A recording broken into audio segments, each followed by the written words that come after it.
Well, inflammation is sometimes difficult to explain. It's something that we all have experienced, from an infected wound to a sprained ankle to, just aches and pains from overuse of our joints.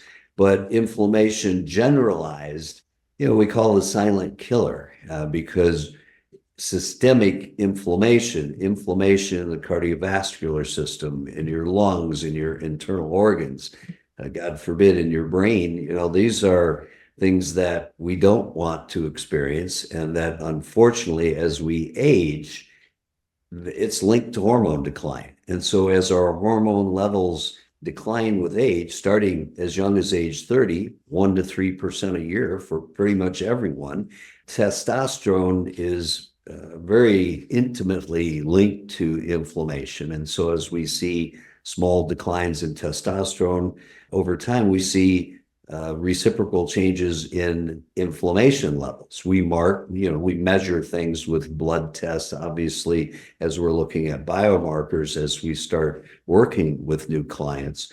But C-reactive protein in the blood, general inflammation, CRP, cardio is a measure of cardiac inflammation, homocysteine levels, that's an inflammatory protein in our bodies that we suppress with B vitamins and folic acid. So we know that we can suppress inflammation by doing hormone replacement. One of the reasons that we see decreased risk of heart attack and stroke in aging patients taking hormone therapy is because there's less inflammation. And so, inflammation is a very negative factor of aging, something that we deal with every day, whether we pay attention to it or not. What do we do about inflammation? Well, obviously, if it's an acute injury, you're going to use ice and maybe an anti-inflammatory. Or if you have subtle inflammation and it happens to bother you in your knee, hip, or shoulder, you're going to try some kind of a medical intervention to help decrease inflammation. But I think what is overlooked drastically and dramatically by most of us is, all right, what is our diet doing to us on an everyday, regular basis? What kind of foods are we putting in our body? What's in the foods that we eat? There are tremendous numbers of chemicals, of herbicides sprayed on fields of your blueberries and raspberries that you add to your yogurt, of the inflammatory compounds like gluten in wheat. We do a lot of testing for reactivity to certain foods in our diet, looking at leaky gut syndrome, results of chronic inflammation, and of certain gram-negative bacteria that can widen the membranes in the gut lining and cause, quote, what we call leaky gut syndrome that we treat with different supplements. But the simplest thing immediately is for people to do their very best to clean up our diet, stop eating processed foods with chemicals, preservatives. If it can stay on the shelf for a month, that may not be the best for you. And so, we joke about it, but really it is something that you should really stress to make a search in your life to look for trying to combat inflammation, one, with your diet, two, with things as simple as trying to alkalinize the water we drink. You would think that our water supplies in some areas, fortunately for us in Aspen, Colorado, we have a great water supply, and it is, very safe and healthy. But I won't even go down the road right now of fluoridated water and compounds that are used to just help, if you will, sterilize the water in public water systems. It is not always the best. And so you should be filtering your water. Something that I think is very important, that I'm currently not only investigating, but about to make a major purchase, is in a system to alkalinize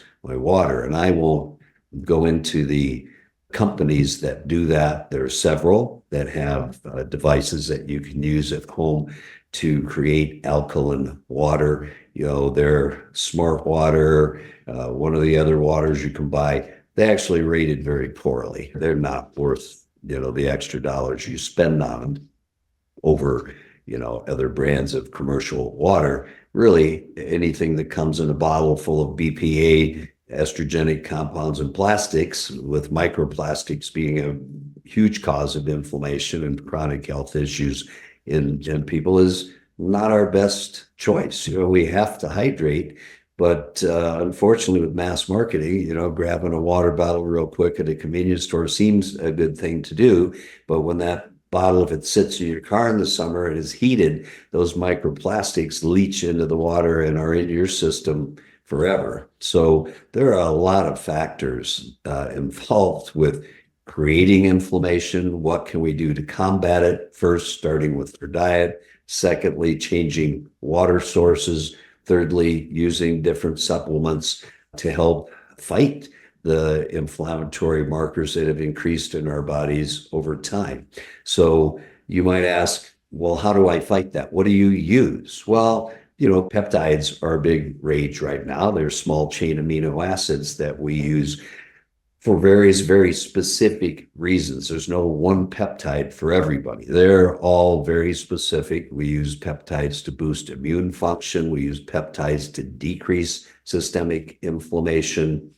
We use peptides to improve human growth hormone levels. There are just a long list of different peptides that we have available. But between that and really the most significant thing as we age, after you've already been hopefully working on starting at a young age, eating healthy, eating clean, getting toxins out of your life, balancing hormones, and years in women, many years, 10 to 20 years before menopause, we could see loss of adequate or optimal testosterone levels. Certainly with men, it's almost epidemic due to all the compounds that bombard us daily. So there are a number of treatments available, and something that you should just really have a high index of suspicion, so to speak. Am I doing the best things that I can to eliminate inflammation in my body, to help me live better longer? Obviously, inflammation is, as I said before, the silent killer, because it just creates an environment. I always tell people when they come in concerned about their cholesterol, I'm like, well, cholesterol alone is not going to kill you. You need cholesterol to make sex hormones. You need it for brain health, heart health. What causes plaque formation? Why do some of us have a heart attack and plugged up coronary arteries younger than others? Well, inflammation. How much glycation, how much sugar coating of your proteins do you have? Do you eat a lot of sugary foods and have a high carb diet? That is definitely not conducive for lowering inflammation. It may increase inflammation. And as our proteins get glycanated, so to speak, and become glycoproteins and sticky, if you will, and you have more fat molecules in your bloodstream and arteries that have suffered inflammation, that triggers plaque formation. And so it's a deadly combination, but something that really can be easily addressed and treated. And the earlier you start, the better. So I would encourage you to implement a number of these methodologies, if you will. Seek out someone that you can talk to, get some decent information.